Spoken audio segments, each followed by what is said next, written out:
That I've known Cenk since 2011. We met during Occupy, and he was very gracious to grant me this interview. Hey, Cenk.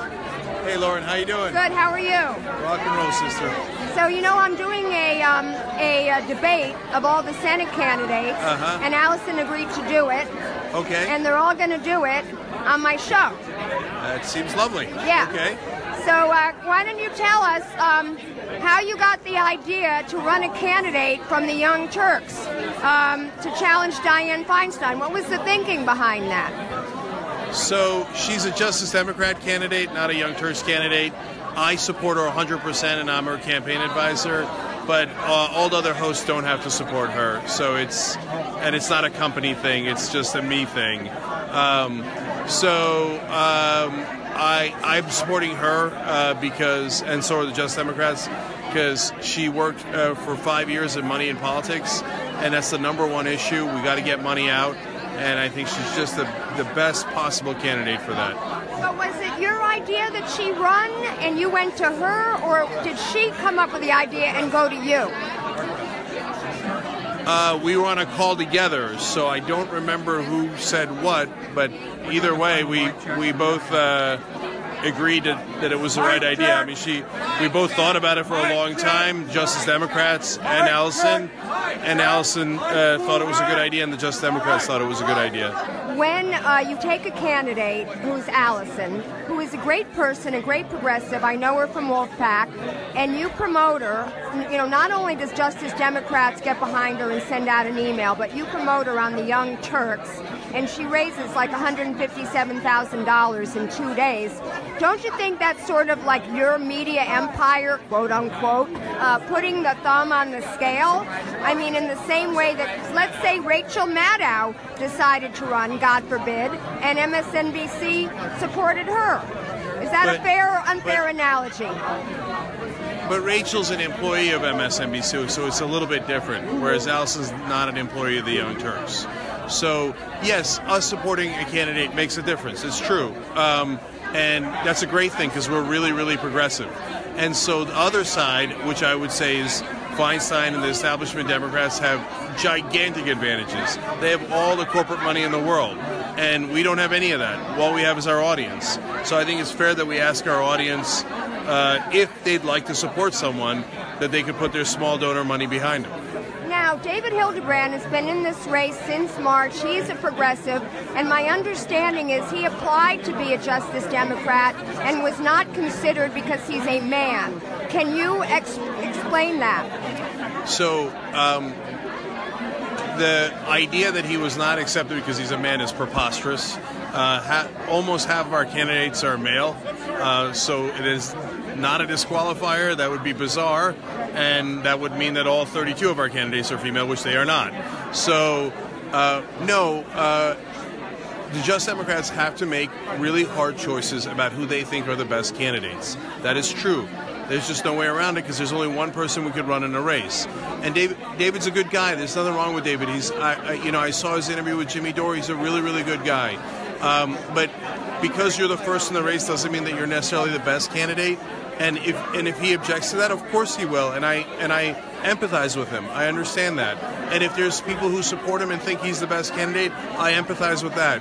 But we thought about it long and hard and decided that Alison was our candidate and was the best candidate in the race because she was a teacher here in in California, and then she quit that to take less money to work in money in politics, got HAR1 passed in California, 5 years of fighting at really low wages, backbreaking work to get money out of politics. That's a perfect candidate for us. That's why we chose her. Okay, because you know Kimberly Ellis is backing her now too, and I supported Kimberly for CDP chair. And in talking with her and her campaign manager earlier today, they said no, we have to have a woman because Dianne Feinstein is a woman, and there's nothing wrong with if you're, you know, trying to replace a woman with a woman. I could see for strategic reasons in this particular race why you might want to do that. So you're saying that did not have come into play? No, we're really proud of our diverse candidates, and we've got blacks, Latinos, Asians, men, women, soon transgender candidate. So there's nothing wrong with being proud of diversity. But on a case-by-case basis, we pick the best candidate. And since we're, I think, fair, what we wound up doing is picking candidates who are incredibly diverse from all over the board. And that's because what we care about is real strong progressives who are going to represent their community. So no, we picked Alison because she's the best candidate. And in many other cases, we picked men because they were the best candidate. Okay, so it wasn't a matter of replacing Dianne Feinstein with another woman.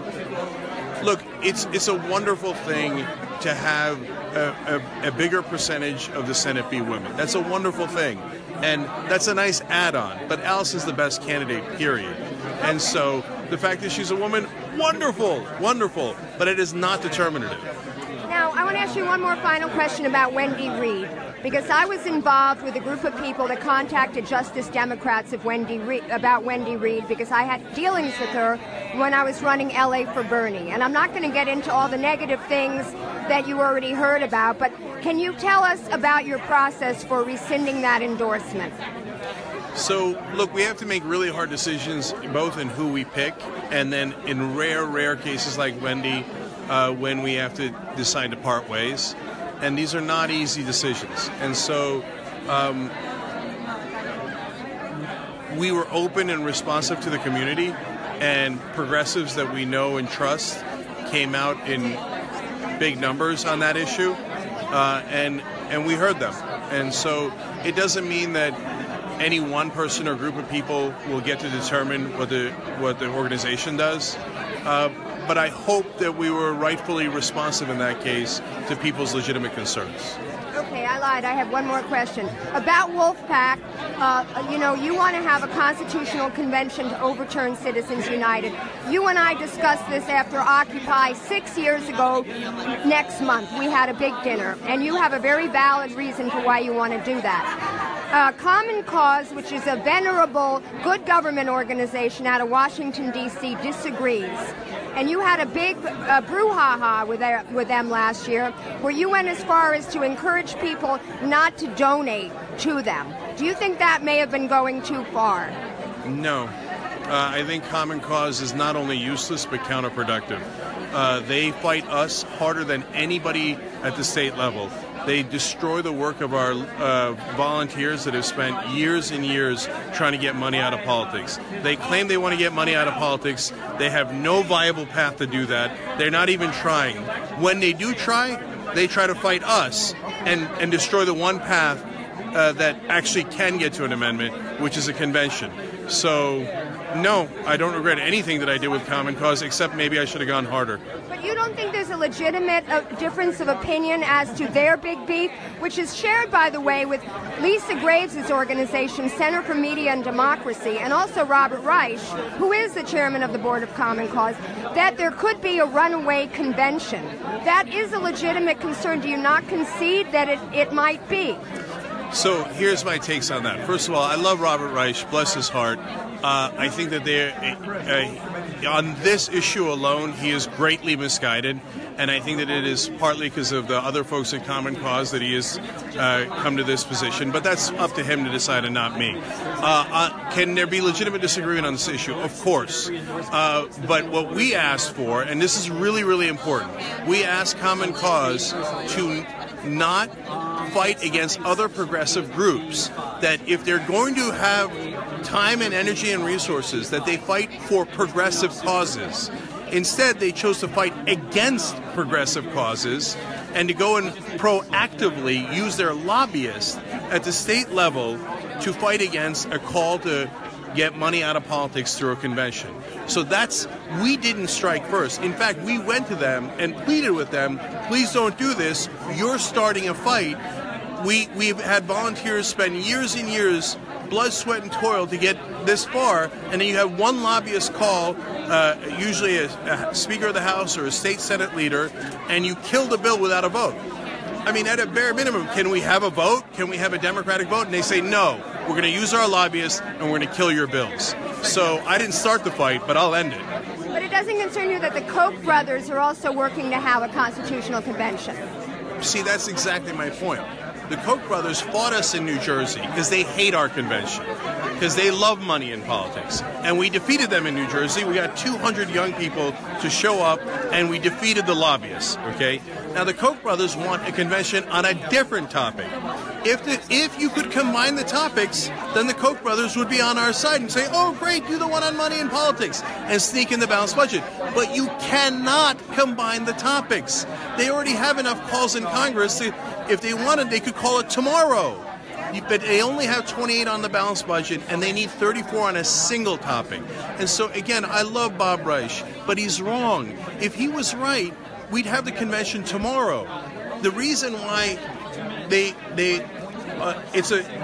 conservatives keep going on the balanced budget amendment is because you need 34 states on one topic. Their 28 is not enough. They could use ours. They would have already used it. And how many states do you have on your topic? Right now we have 5, but we've got 30,000 volunteers on the ground in all these states. And I swear to you, we would have at least 10, maybe 15, if Common Cause and the other so-called progressive groups in Washington weren't fighting us tooth and nail. We defeated the Koch brothers in New Jersey, but when Common Cause used their lobbyists, they're actually far more harmful because they actually tricked the good guys into voting against us. Okay, final question. This is a final question, I swear to God. So the fact that Justice Democrats took $20 million from investors, including Jeffrey Katzenberg, who is a big donor to the Democratic Party, does not affect... It's like a firewall between TYT and Justice Democrats. Yes, so I want to be super clear about this. The Justice Democrats did not take any money from Katzenberg or anyone else. Young Turks got a $20 million investment. Those are 2 separate groups. Yes, I'm involved in both. I'm allowed to be involved in both. And so TYT cannot give money to the Justice Democrats. TYT is a corporation, okay? And Justice Democrats cannot take money from TYT.